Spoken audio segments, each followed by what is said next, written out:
In the previous sessions, we're talking about the possible disruptions of the coronavirus impact towards the enterprises, okay, particularly to the Taiwanese enterprises. Then the companies has to adapt to the new normal, new environment. It leads to some paradigm shift for enterprises. What kind of paradigm shift and what is it about? Let's have a check.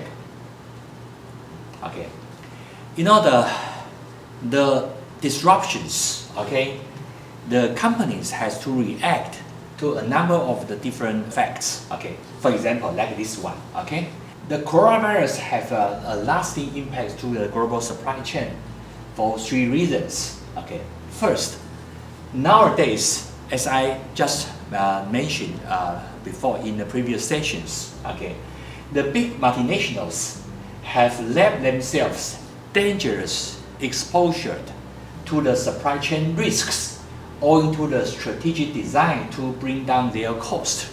Okay, because they are trying to lower down their production cost. So they are highly concentrated in some lower production base in the world.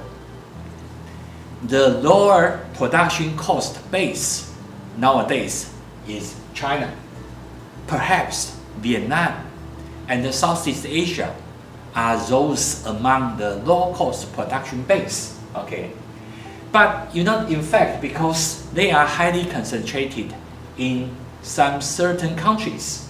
Okay, so there is a vulnerability arised from the fact that the giant firms are much more reliant on Chinese factory today than it was, okay, at the time of the SARS outbreak in the year 2003. Compared to the year 2003, now the firms are even more concentrated in China. Okay, so therefore, once China has an outbreak, or when Vietnam has an outbreak, okay, now they are suffer most, because compared to year 2003, now the supply chain are even more concentrated than ever. Okay, so the COVID-19 will lead to the disruptions to the manufacturing activity in China. Okay, and also manufacturers with no activity in China cause to global economy shutdown, even though you don't have any manufacturer in China. But because China was important in the whole global supply chain, once China cross the border, okay, it will have the disruptions to the whole world.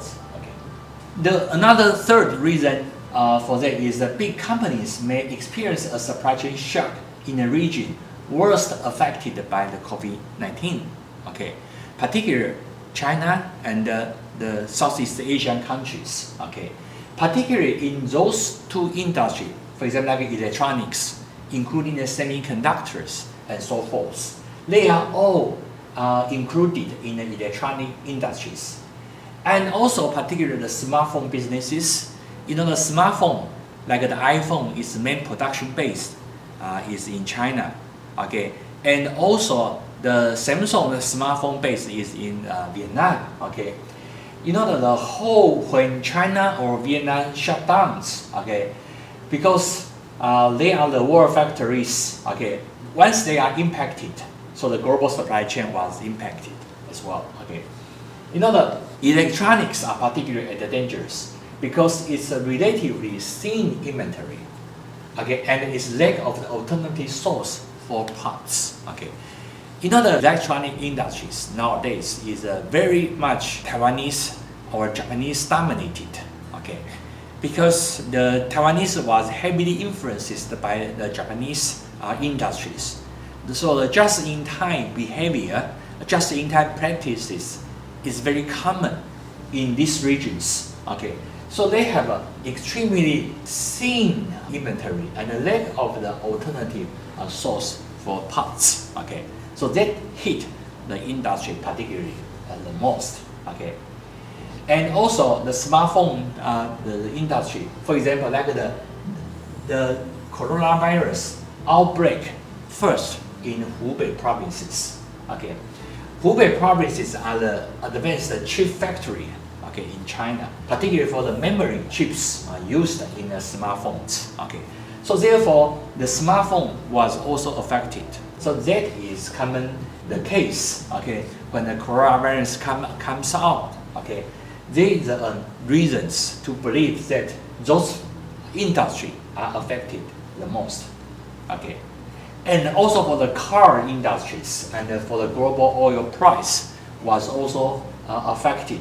Okay, you see the lack of the parts from the mainland-based suppliers forced Hyundai to shut down all its car plants in South Korea, because China in that regions the automobile parts, okay, is critical to the whole car industry supply chain. Okay, and for the global oil price is also affected, because Chinese oil refinery are slashing output in anticipate of the shrinking demands at home. Okay, and also have a much an impact to the global oil price as well. Okay, also the slowing in China's demands is further darkening what was already a dismal outlook for the natural gas. Okay, so it was the last year in the 2020s. Okay, so it was heavily affected by the coronavirus at that time. Okay, so you know what I just mentioned is that how can company react? You know how can we react correctly to this environmental change or the sudden disruptions of the supply chain it caused by the coronavirus. Okay, actually it is a very important evaluations. Okay, the crisis management capability of the government in response to the COVID-19. Okay, so if a country has a good governance, okay, the good governance in these countries, okay, they may contain the transmissions and contain the virus quickly. Okay, so actually it is when we are thinking about the decision makings in our supply chain, we have to evaluate the government's governance capabilities, not only for the enterprises but also extended to the governments. Okay, and also we have to re-examine the decisions to deploy their multinational production base. Okay, you know the Chinese corona outbreak give us some very strong hints that the companies, okay, in the future they should have a multiple, okay, production bases. Okay, not only one but a few alternative the production base and alternative suppliers. Okay, and also we have to think about the highly resilient supply chain. Okay, resilient supply chain. You know that once we think about the resilience of the supply chains, okay, that means we hope that once there is an external shock, okay, we can recover soon. Okay, we can recover soon. Okay, so this is a shock. Okay, we can recover soon. How can we recover soon? Perhaps as a global businesses or global enterprises, we have to thinking about to build up a regional supply chain. Okay, a regional supply chain. So that means the whole global, we shouldn't rely on one supply chain. Maybe we should build up some regional supply chain. Okay, according to different regions. For example, like East Asia regions, okay, Southeast Asia regions, okay, European regions, North America regions, South America regions. Okay, maybe you should think about regionalizations of your supply chain. Okay, and even localizations. Once the sea transportation stopped or the seaport, okay, stopped, okay, you still can be able to producing locally. You can give at least some basics. Okay, basic supplies can be maintained. Okay, so that's why we have to think about the localization issues. Okay, also the decentralization issues. Now supply chain systems is highly centralized, highly centralized, highly concentrated. Because of regionalizations, localizations, that means the companies should build up a decentralized systems where the every regional supply chain they can function on themselves. Okay. And also we should thinking about the epidemic prevention technology, epidemic prevention technology industries. Okay. What does that epidemic prevention technology industries? For example, the e-platform is epidemic prevention technologies. Okay.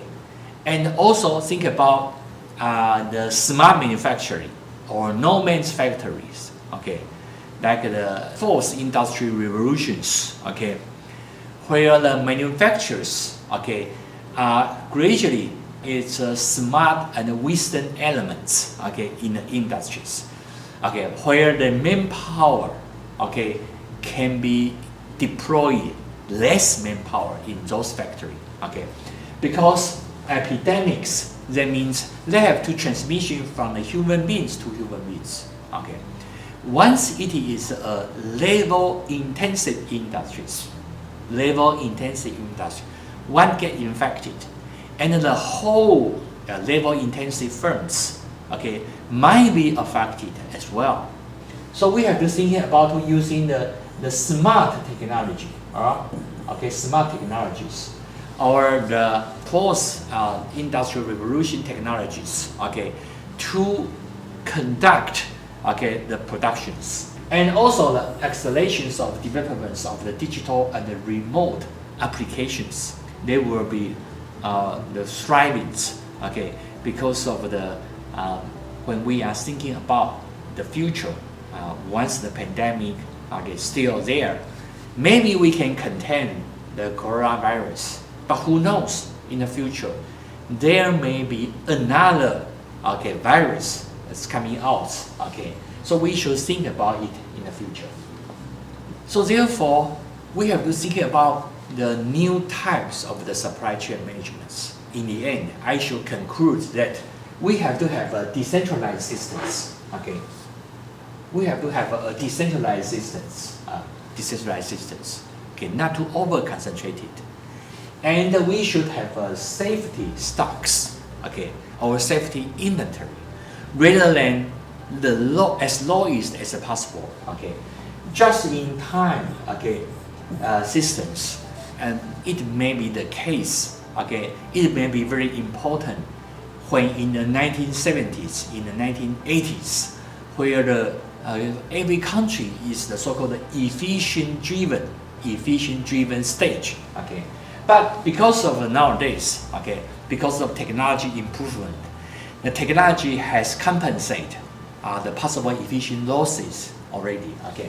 So the just-in-time in the future will be replaced by the safety stocks.